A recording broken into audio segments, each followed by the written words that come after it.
Yeah, NEC telling us that they want to cut waste, reduce, rationalize expenditure, and reduce the waste in the system.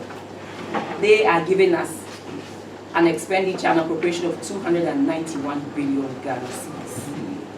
291 billion Ghana cedis. No election.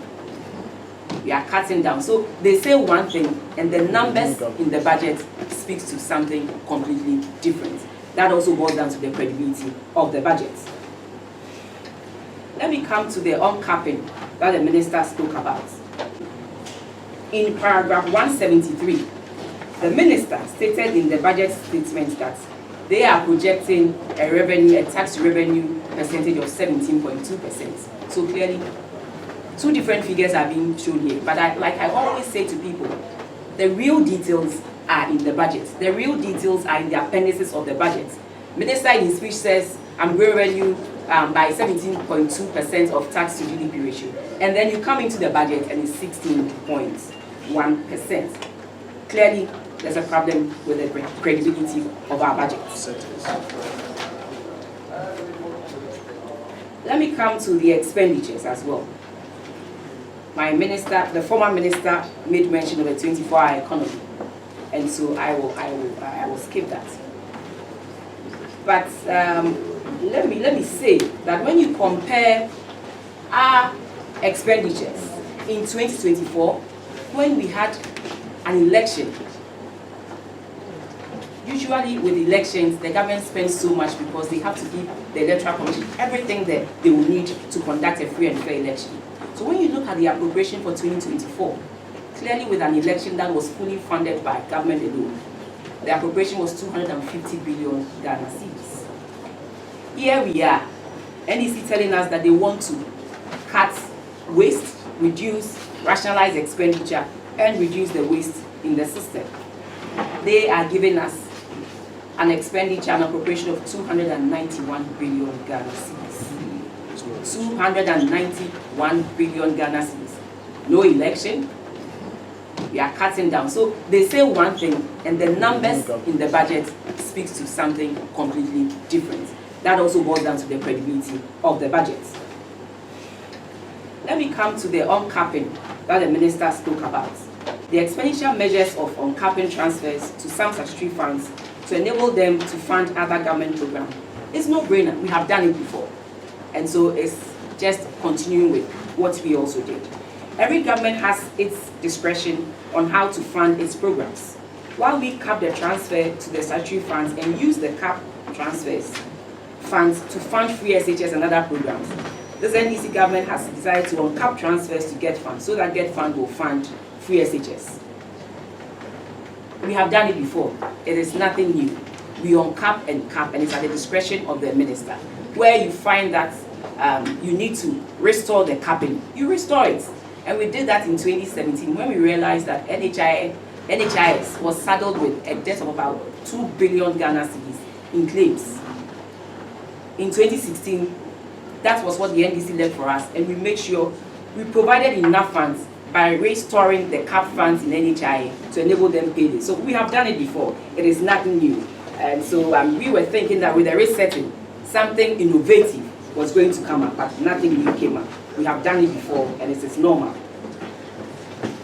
Also, by virtue of the debt restructuring, let me say that the government absorbed the GET Fund debt. And so once we absorb the GET Fund debt, there's more room for GET Fund to take on other equally important things. When you also look in the budgets that they provided for us, you realize that all funding coming from the oil revenues, that's the annual budget funding amount, the ABFA, every little fund coming from that has been put into the big push, 13.8 billion, which includes our mineral royalties and the oil revenue as well. And you ask yourself, you dedicate 13.8 billion Ghana cedis into this fund. But when you look in the budget, this is supposed to be their documents for policy and directions. You don't see so much about the big push. But here we are, they voting 13.8 billion Ghana cedis to an initiative called the Big Push without any skin or flesh for Ghanaians to see what exactly they want to do. Per the Earmark Funds Capping and Alignment Act, it is okay for the minister, like I said, to exercise discretion with statutory funds. And so we await to see what the minister will do once they bring the amendment to Parliament for us to look at it. The minister also said a lot about social spending. As part of the IMF agreement, we were supposed to spend a certain amount of our revenues on social spending. These 4 social spending initiatives: capitation grants, NHIS, and LEAP, and school feeding. So when the minister mentioned that there's a strategy and so they are going to increase that of school feeding, they are also going to increase the numbers for LEAP. It is something that is already drawn out in the IMF program, and as and when you get there, you implement it. So that is also nothing new. So in resetting the economy, clearly nothing new has been given to us.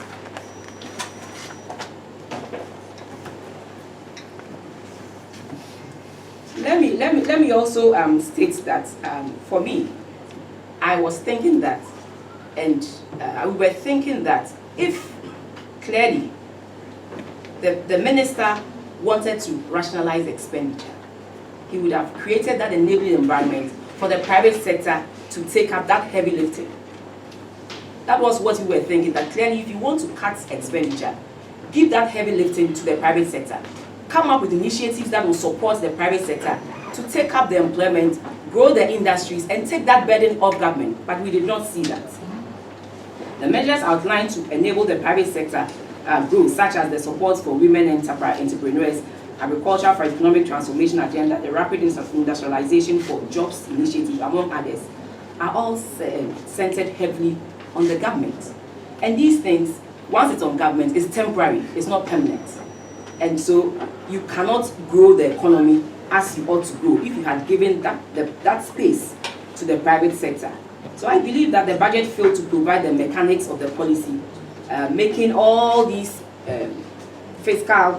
huge fiscal implications that I have mentioned credible. And so they will have to come back again to tell us how they are going to fund this and also help the private sector. You see, the Ghana Cares program, the NEIP program, and the U-Start were initiatives helping the private sector to grow.